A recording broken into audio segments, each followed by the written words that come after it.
38 পরিচ্ছেদ লুথার বারব্যাংক গোলাপবাগের সাধু।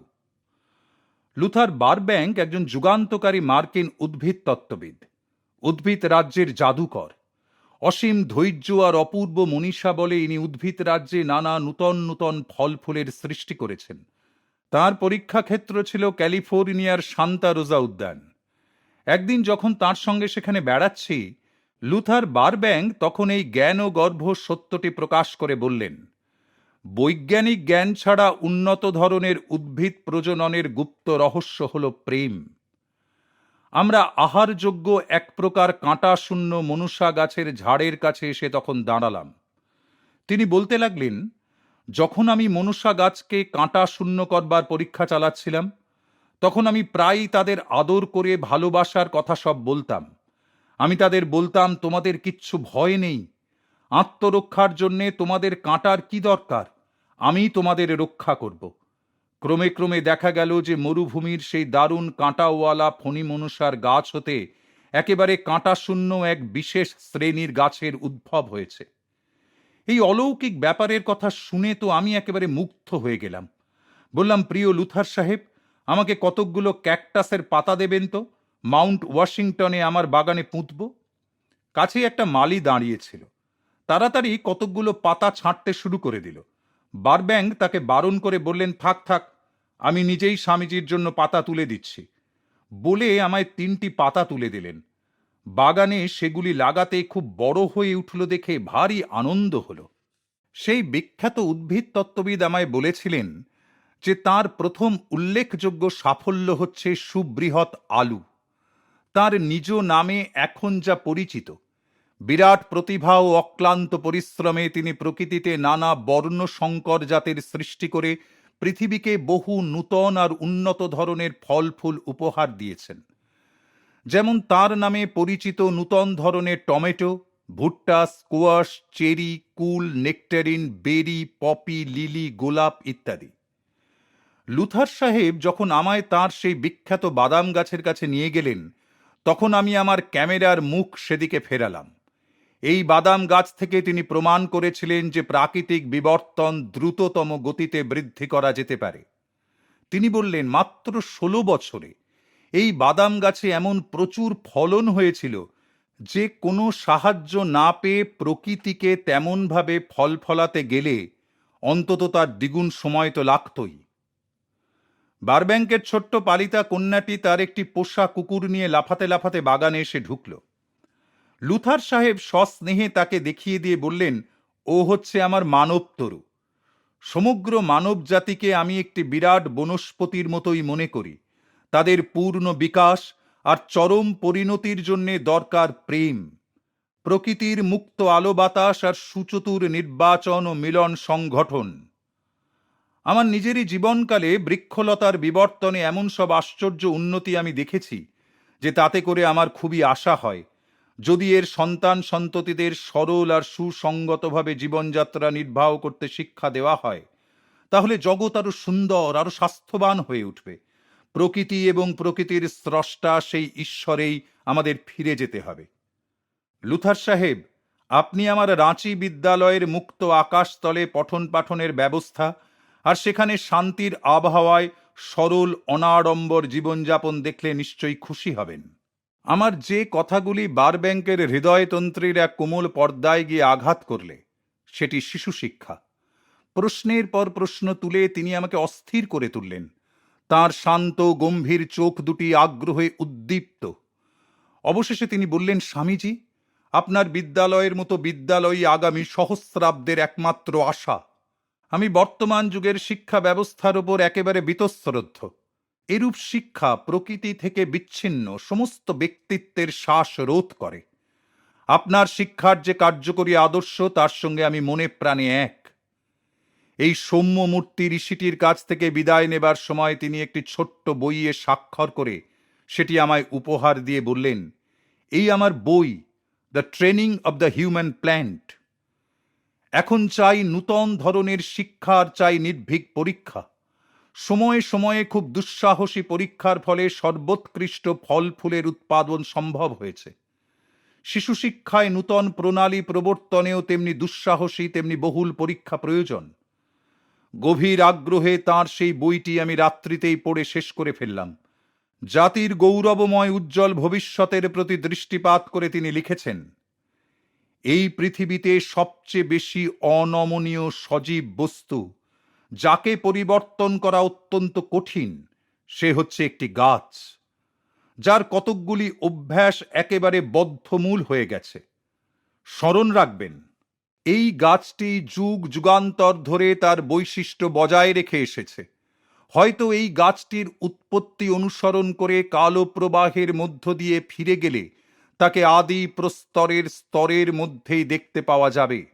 এই এত দীর্ঘ সময়ের মধ্যে তার বিশেষ কোনো পরিবর্তন ঘটেনি।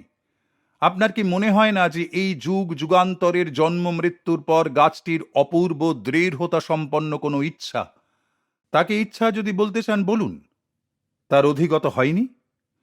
বাস্তবিক এমন কতকগুলি গাছ আছে, যেমন কতকগুলি পাম জাতীয় গাছ, তারা এত সংরক্ষণশীল যে কোনো মানব শক্তি এ পর্যন্ত তাদের মধ্যে কোনো পরিবর্তন ঘটাতে পারেনি। একটা গাছের ইচ্ছার তুলনায় মানুষের ইচ্ছা খুবই নগণ্য, কিন্তু দেখুন এই সম্পূর্ণ গাছটার জীবনব্যাপী দৃঢ়তা শুধুমাত্র বর্ণ সংকরতা ঘটিয়ে নূতন জীবন সংযোগ করে তার জীবনে একটা সম্পূর্ণ আর শক্তিশালী পরিবর্তন এনে কি করে তাকে ভঙ্গ করে ফেলা যায়। তারপর সেই পরিবর্তন এলে তাকে বৎসরের পর বৎসর ধরে অত্যন্ত ধৈর্যের সঙ্গে সুনির্বাচন আর পর্যবেক্ষণ করে তার অভ্যাস সুদৃঢ় করে তুলুন। দেখবেন নতুন গাছটি নবজীবনধারায় অভ্যস্ত হয়ে গেছে। সে আর তার পুরাতন অবস্থায় কখনো ফিরে যাবে না। তার অনমনীয় ইচ্ছা পরিশেষে একেবারে লুপ্ত আর পরিবর্তিত হয়ে যাবে। এই রকম ব্যাপার যখন শিশু প্রকৃতির মতো একটা ভাবপ্রবণ আর নমনীয় বিষয়ে ঘটে, তখন সমস্যাটা অত্যন্ত সহজ আর সরল হয়ে আসে। এই বিশিষ্ট আমেরিকান বৈজ্ঞানিকের মনীষায় চৌম্বকাকৃষ্ট হয়ে আমি বারংবার তাঁর সঙ্গে সাক্ষাৎ করতে চাই। একদিন সকালে গিয়ে পড়েছি, দেখি ডাকপিয়নও এসে হাজির হয়েছে। বারব্যাংকের পড়বার ঘরে একটা থলে করে তাঁর নামে চিঠি দিয়ে গেল, 1000 খানেক চিঠি। পৃথিবীর নানা প্রান্তের উদ্যানতত্ত্ববিদেরা তাঁকে লিখেছেন। লুথার সাহেব খুশি হয়ে বললেন, স্বামীজি এসে পড়েছেন, ভালোই হয়েছে। আপনার দোহাই দিয়ে চলুন বাগানে বেরিয়ে পড়ি। তারপর একটা প্রকাণ্ড ডেস্ক ড্রয়ার খুলে তার ভিতর থেকে অনেকগুলো দেশ ভ্রমণের ছবির অ্যালবাম বার করে নিয়ে বললেন, এই দেখুন আমি কেমন করে দেশ ভ্রমণ করে বেড়াই। গাছের সেবা আর চিঠিপত্র লেখালেখিতে আটকে পড়ে বিদেশ ভ্রমণের সুখ আমায় মাঝে মাঝে এই সব ছবিগুলো দেখেই মেটাতে হয় আর কি। আমার গাড়ি দরজার কাছেই দাঁড়িয়েছিল। লুথার সাহেব আর আমি সেই ছোট্ট শহরটির রাস্তায় রাস্তায় একটু ঘুরে বেড়ালাম। শহরটির চারিদিকের বাগানগুলি তাঁরই আবিষ্কৃত সান্তা রোজা, পিচব্লো, বারব্যাংক গোলাপে আলো হয়ে রয়েছে। এই রকমই একবার তার কাছে আমার যাতায়াতের সময় লুথার বারব্যাংক ক্রিয়াযোগে দীক্ষিত হয়েছিলেন। তিনি বলেছিলেন আমি অত্যন্ত শ্রদ্ধার সঙ্গে এই প্রক্রিয়াটি অভ্যাস করি। তারপর যোগের বিভিন্ন অঙ্গ সম্বন্ধে আমাকে বহু সুচিন্তিত প্রশ্ন করবার পর অবশেষে ধীরে ধীরে বললেন, সত্যি প্রাচ্যের এত বিশাল জ্ঞান ভাণ্ডার আছে, যার বিষয়ে প্রতীচ্য সবেমাত্র অনুসন্ধান করতে আরম্ভ করেছে। প্রকৃতির সঙ্গে অন্তরঙ্গ সংযোগের ফলে প্রকৃতি যে তার নিজস্ব সযত্ন রক্ষিত বহু গুপ্ত রহস্য তাঁর কাছে উদ্ঘাটিত করে দিয়েছিল, তাতে করে লুথার বারব্যাংক লাভ করেছিলেন অপরিসীম আধ্যাত্মিক শ্রদ্ধা। তিনি সসংকোচে একদিন আমায় বললেন, মাঝে মাঝে আমি সেই অনন্ত শক্তির স্পর্শ খুব নিকটেই পাই। তাতে করে আমি আশেপাশের রুগ্ন লোকেদের আর অসুস্থ গাছেদেরও সুস্থ করে তুলতে পেরেছি। স্মৃতির আলোকে তার সুবেদী আর সুন্দর আকৃতির মুখটি উজ্জ্বল হয়ে উঠল। তার মা ছিলেন একজন খাঁটি খ্রিস্টান। তার কথা উল্লেখ করে বারব্যাংক বললেন, মায়ের মৃত্যুর পর বহুবার তিনি আমায় স্বপ্নে দেখা দিয়ে আমার সঙ্গে কথা বলেছেন। নিতান্ত অনিচ্ছা সত্ত্বেও আমরা তার বাড়ি ফিরলাম, যেখানে 1000 খানেক চিঠি তখনও খুলবার অপেক্ষায় পড়ে রয়েছে। বাড়ি ফিরে লুথার সাহেবের কাছে একটা কথা পারলাম। বললাম, লুথার সাহেব, শীঘ্রই আমি একটা পত্রিকা বার করছি। পূর্ব আর পশ্চিমের যা কিছু সত্যের দান তা এর ভিতর দিয়েই লোকের হাতে পৌঁছে দেব। পত্রিকাটির জন্য একটি বেশ ভালো নাম নির্বাচিত করবার কাজে আমায় সাহায্য করবেন। কিছুক্ষণ এ বিষয়ে আলোচনার পর অবশেষে ইস্ট ওয়েস্ট এই নামটাই সাব্যস্ত হল।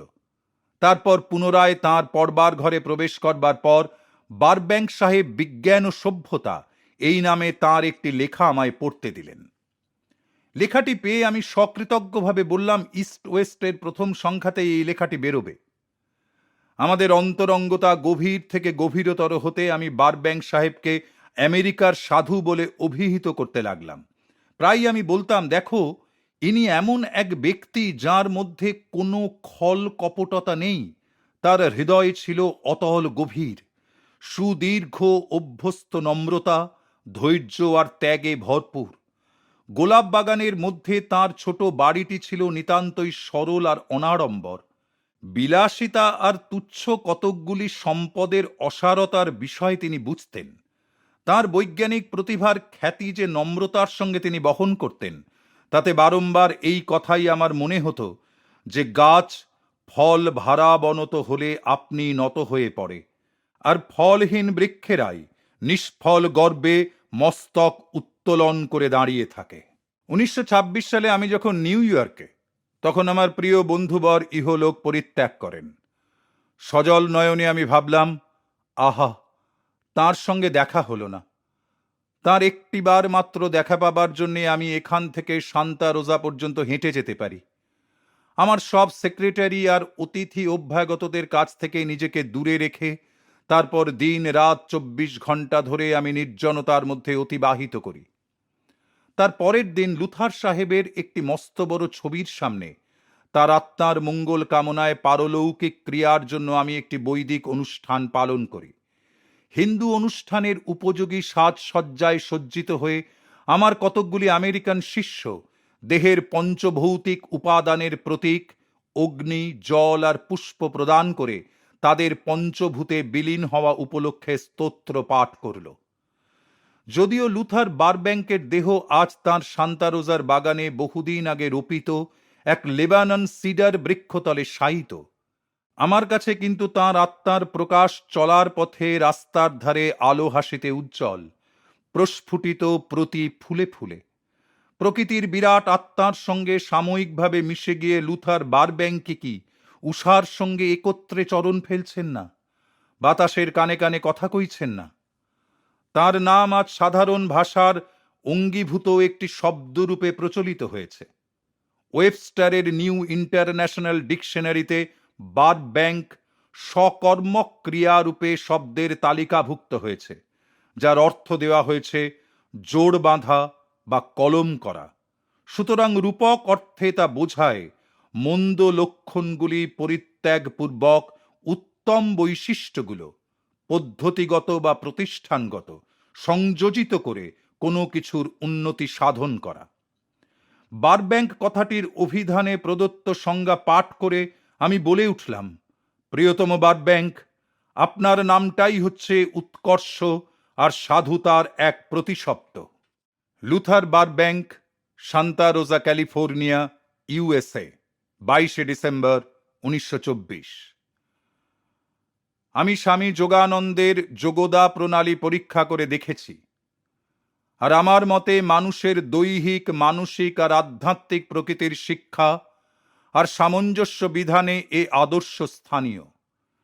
স্বামীজির উদ্দেশ্য হচ্ছে পৃথিবীব্যাপী আদর্শ জীবনযাপন প্রণালীর বিদ্যালয় প্রতিষ্ঠা করা, যেখানে শিক্ষা কেবলমাত্র বুদ্ধিবৃত্তির উৎকর্ষ সাধনেই আবদ্ধ থাকবে তা নয়, শরীর, ইচ্ছা, অনুভূতি এদেরও প্রস্তুতির ব্যবস্থা থাকবে। মনোসংযোগ আর ধ্যানের সরল ও বৈজ্ঞানিক প্রক্রিয়ার দ্বারা যোগদা প্রণালীর মাধ্যমে শরীর, মন আর আত্মার উৎকর্ষ সাধনে জীবনের অনেক কিছু জটিল সমস্যার সমাধান হতে পারবে, আর পৃথিবীতে শান্তি আর সদিচ্ছা নেমে আসবে। স্বামীজির মতে প্রকৃত শিক্ষা হবে সকল প্রকার দুর্জ্ঞেয়তা আর অকার্যকারিতা হতে মুক্ত সহজ সাধারণ জ্ঞান। তা না হলে এ আমার অনুমোদন পেত না। প্রকৃত জীবনযাপন প্রণালীর উদ্দেশ্যে আন্তর্জাতিক বিদ্যালয়ের জন্য স্বামীজির আবেদনে অন্তরের সঙ্গে যোগদানের এই সুযোগ পেয়ে আমি আনন্দিত। যা প্রতিষ্ঠিত হলে স্বর্গরাজ্য সূচনার কাছাকাছি হবে। এর বেশি আর কিছু যে আছে তা আমার জানা নেই। Luther Burbank.